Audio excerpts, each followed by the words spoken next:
Hello and welcome to Rajya Sabha Television, watching the big picture with me, Frank Rausan Pereira. The cascading effect of the global coronavirus pandemic is crippling the country's tourism and hospitality industry at an astonishing pace. Now, media reports suggest foreign tourist arrivals have come down by about 67% annually in the January-March quarter, while for domestic tourists, the figure is lower by nearly 40%.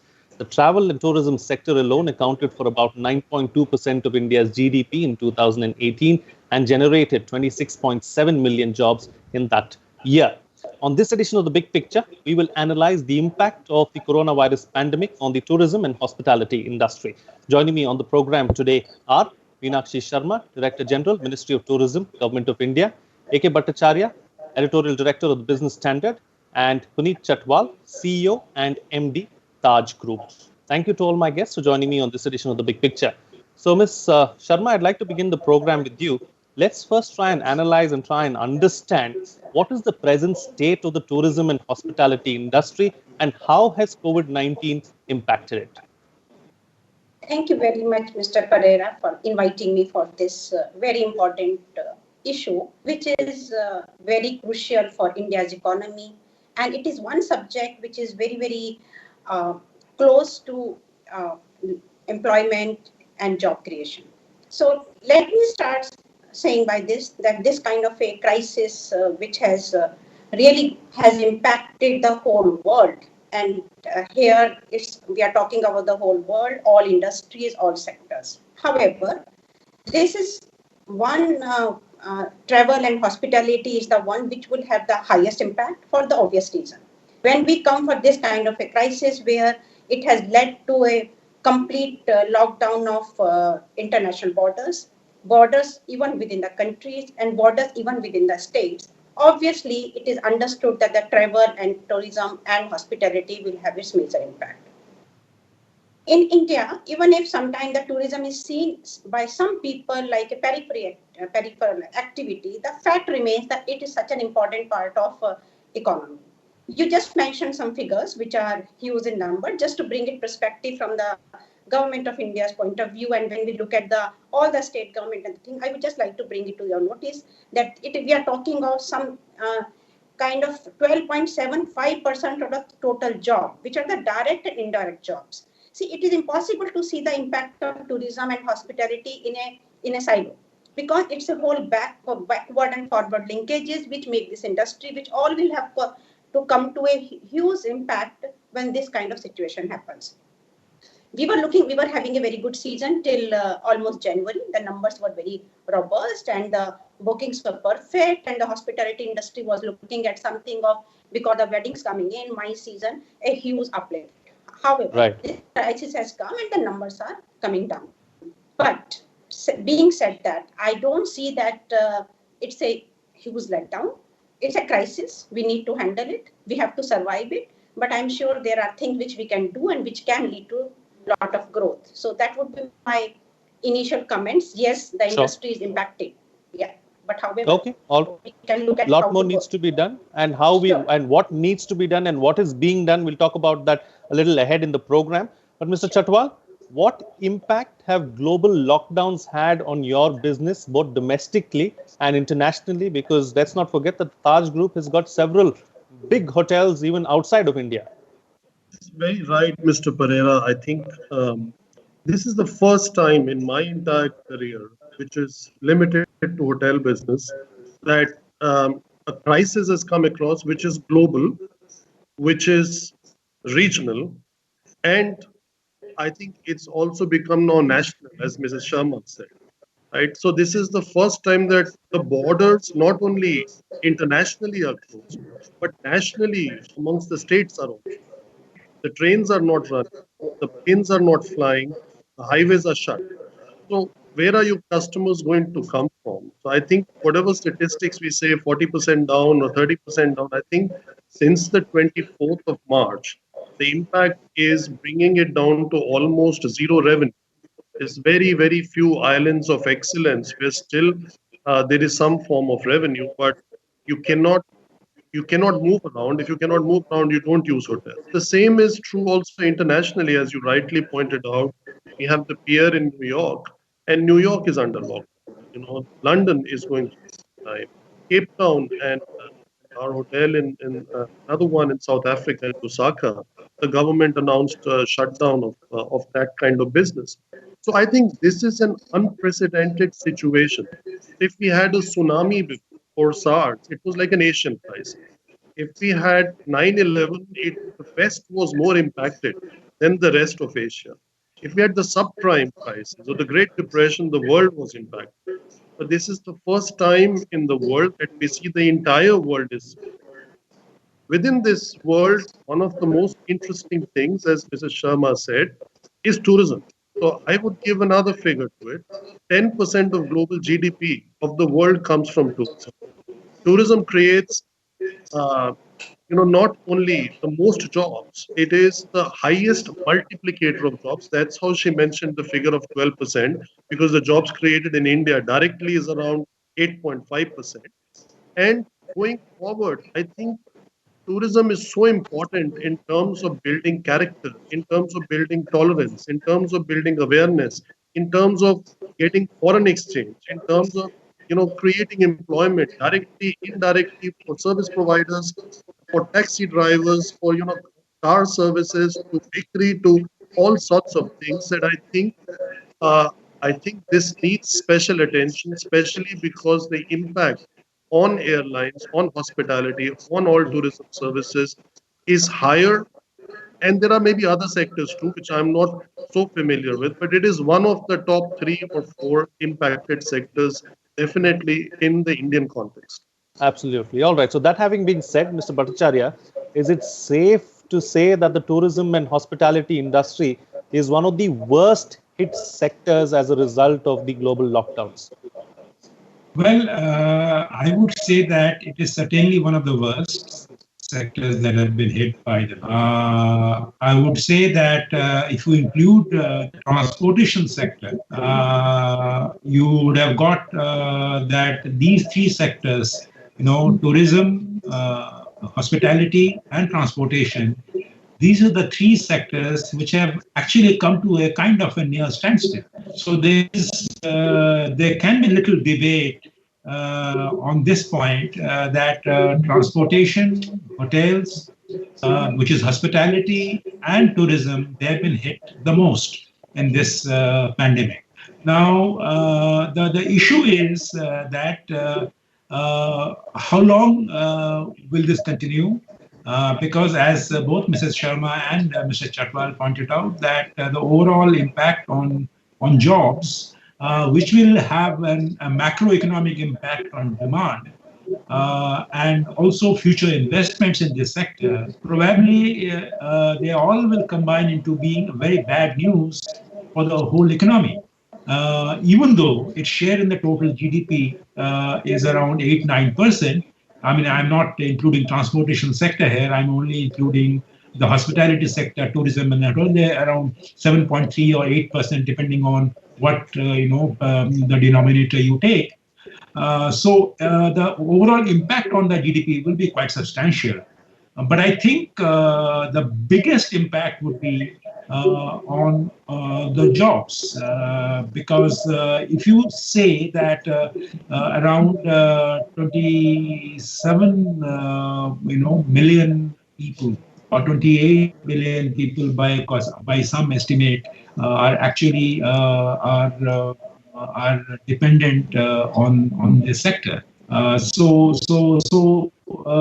If you see job losses or maybe salary cuts, its impact will be even more. And therefore, we need to take these sectors and the concerns very seriously. Having said that, I will just say that there is a silver lining of sorts. The silver lining is this, that particularly the hospitality sector can probably see itself playing a major national role in today's crisis, where you need a large number of additionality in hospital beds, which will be probably both nationally and internationally would be in short supply. So as we have already seen that the Delhi government has already requisitioned some hotels as probably a stopped up arrangement for providing as an alternative hospital beds, I think empty hospital empty hotel rooms probably will can become very useful while we battle the COVID-19 impact on Right. people. Sure. So that's something that we need to keep in mind. I know it is harsh for the hospitality sector, but I think in times of national crisis like this, if you can utilize empty hotel rooms to offer hospital beds, to work as hospital beds, it is not a bad idea. Right. Okay. Taking the discussion forward now, Ms. Sharma, what is the government's plan really as far as the sector is concerned? What needs to be done in the short term and also with a futuristic perspective? So before I go there, I just wanted to make 2 points which has come out of this discussion. The first being that the number of jobs actually is much larger than the 27 million, because if we talk about the up to the restaurant, up to the guides, up to the people who actually service the tourism and hospitality, the numbers become much larger. With our kind of data which we have, it is about 87.5 million jobs which we are talking about as for the 2018 and 19 is concerned. So just to bring the extent of the issue we are talking about. And on the next very nice good point which Mr. Bhattacharya mentioned, that how do we the hospitality industry can work in the national crisis. I must tell you that hospitality industry, the hotel industry has come out forward and on their own have provided the rooms to the thing, and we have been working along with the industry and with the state government in arranging that, starting from the 5-star dandy hotels to up to the OYO rooms, where you can have, in a small city you need 3 rooms or 2 rooms, even for the people who were stranded in India. And just to bring it to your notice, we just in 10 days, 12 days back, we had a portal called Stranded in India, which we launched to connect the people from the who were stranded. And the hotel industry has come forward to bring these people and put them in accommodation. So I think everybody is in this together. So I just wanted to put it on record. Now coming back to what is the government is going to do and what are their plans. So as the Ministry for Tourism and Hospitality and Travel, we are in close interaction with the industry, because there are the perspective which various industry stakeholders bring. They go from the initial problem is about survival. It is about the unorganized workforce, the liquidity crunch, the payment of salaries, because revenue, as mentioned, we can consider it as zero, because in the up to March maybe something, but we are not looking at really consistent flow of that. And that goes for the hotels, it goes for the restaurants, 5 lakh restaurants we are talking about, maybe a little more. We have the tour operators, we have the airlines. So this sector is a crisscross section. So we are with them, and we have taken all their requests in place. We have a huge discussion. Ministry of Finance is very much in line with that, and some measures, as you already know, are already in place, where about the moratorium on the term loans, liquidity being given, certain statutory issues which are the deadlines have been crossed. However, and some unorganized workforce action has come in when we talk about the EPF and ESI and these benefits being given. However, there is still a lot to do. There is a long list which the industry has come forward, which includes that how to give them the weighted exemption for the MICE. Because MICE is one section which hotels can look forward in a faster manner. This is some conferences and big meetings, they can be brought in. Domestic meetings can happen within India, because with the global lockdown, this is a situation we are looking at. So we are looking at the whole thing of how to give the fixed term loans better, provide liquidity, support the unorganized workforce, and maybe statutory things. So the whole idea is how to keep the jobs, how to keep the organization not shut up, because the problem is that once the enterprises they kind of lose the steam, it creates problem. Revival is not that easy. The idea is to keep going on so that growth can come. So that is what my message. So a couple of points that I want to take forward with you, Mr. Chhatwal. Number one, of course, what has the Taj Group been doing? Because been reading in the newspapers that the Taj Group has been doing a lot, sending out food to the essential workforce and opening up their doors really to try and give them some space to rest as well. That was something that we were discussing earlier on this program as well. So throw some light on that. And secondly, talking about a revival plan, how long do you think it's going to take for the industry to recover from the present situation, and what factors will actually determine the path to recovery? So I think you're right. As a part of Tata Group philosophy, our founder always said that the community is not just another stakeholder, rather the purpose of the existence of any business. So I think at any time of national crisis, as Mr. Bhattacharya also pointed out, I think we have all stood up and done what we could have done. So um, it all started on around 20th of March, where we decided with the collaboration of the name of Chef Sanjeev Kapoor to give food packets, packed nicely for all the doctors and medical staff in it started with 3 hospitals in Mumbai, then it became 6, then it went to Victoria Hospital in Bangalore, then recently we have added 6, 7 hospitals, starting with Lady Harding to others, even in the city of Delhi. So we supply almost 10,000 meals and a high quality for all the medical stuff. At the same time, we had a request from the BMC to supply meals for migrant workers, which we started with 20,000 meals, and now we have got the request to increase it to 50,000 meals a day. So we are gearing up for that. I think we've reached 30,000 already. Over and above that, different others, group companies like Tata Power and others, we're also supplying food also in Delhi to some other NGOs, because we could not do everything ourselves. As in a lockdown, is not easy to restart, reopen the kitchen, have the people who might be, your staff might be in a place which has been, created as a containment zone. So the mobility is not easy. So we try to collaborate with all. At the same time, we opened our doors to medical staff, so they are not traveling a few hours to get back home and come back. So our hotel president in Mumbai, Taj Lands End, initially even Taj Mahal Palace Tower, then Taj Santa Cruz, Ginger in Andheri Teligali, now Ginger in Mahakali. Almost 5 in Mumbai and 2 outside are hosting staff. 7 more are helping in the quarantine facilities. So I think that we keep doing and we'll keep adding. I think what is not practical, because we are doing this, I will tell you there are a few pitfalls in it. Number one, a hotel cannot function as a hospital. Is an emergency thing, okay. You cannot get a hospital bed inside a hotel door.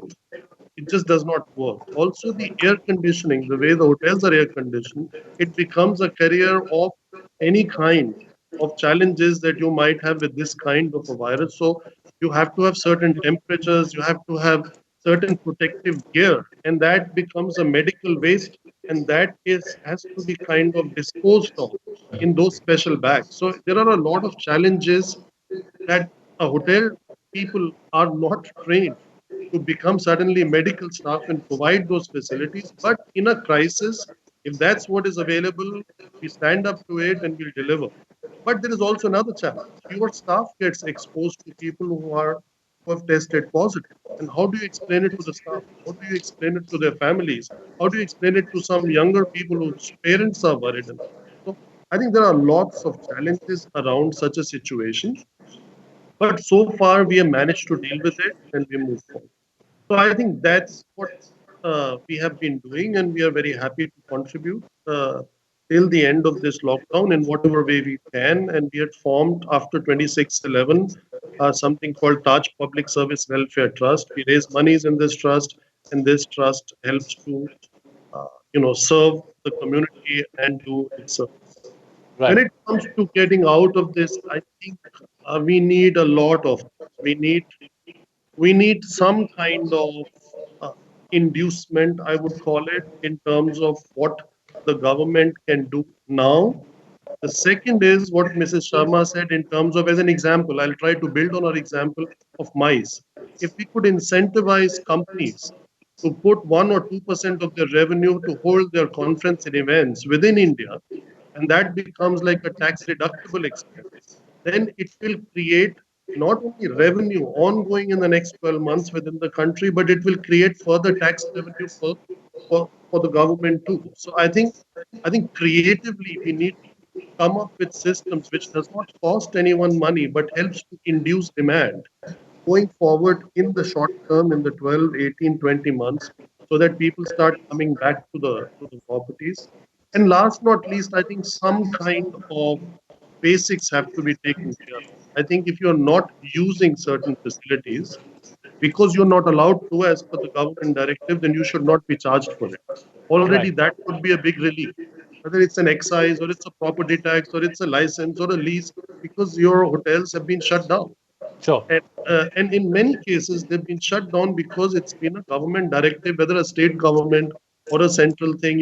In different states, different measures have been taken. So Right. I think we need a kind of a policy on all three fronts: how to support the sector in the short term, whether it's loan moratorium or longer term. It should not be a deferment. It should be a different kind of a formula. So we are not pushing the problem away by 3 or 6 months, because 6 months later there'll not be 100% occupancy. So Mm. just kind of pushing the problem. So that's one.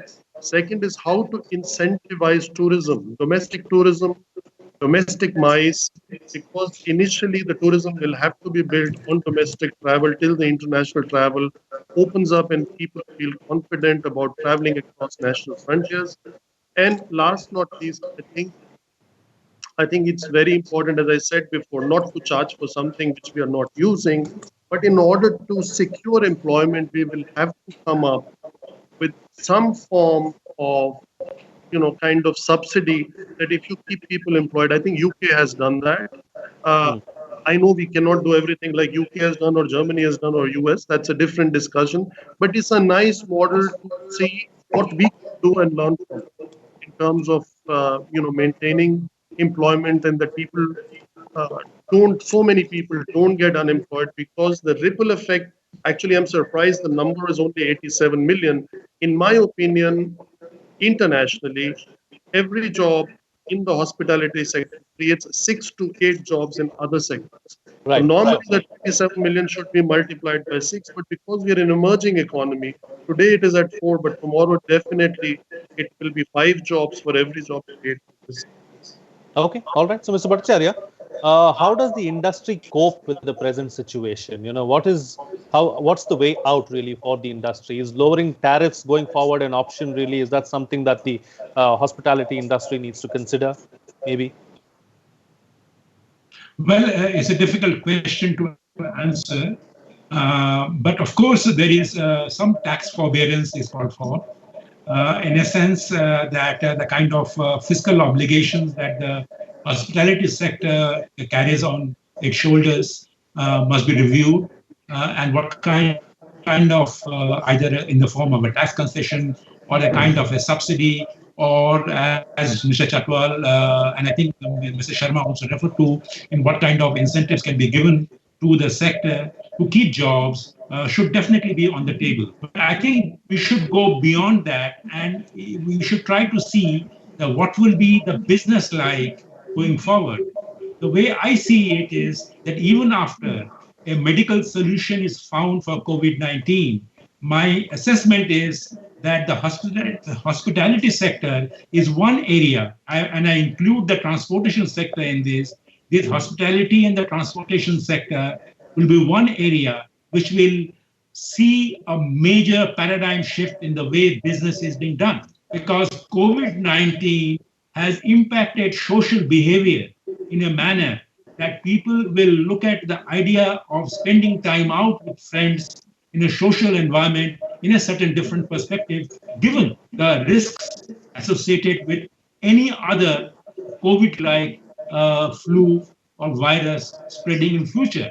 So I think the industry must also, apart from relying on the government interventions in terms of tax incentives, etc., must also look inside and see what kind of business re-engineering is required, so that the kind of impact COVID-19 has already had on people's social behavior, my sense is people would not like to socialize as much, at least in the next 6 to 8 months or 1 year even, as much as they would have done in the past. Right. I'm quite sure the gatherings that you had seen in hotels, in various religious functions or wedding or parties, you will see in fewer and fewer.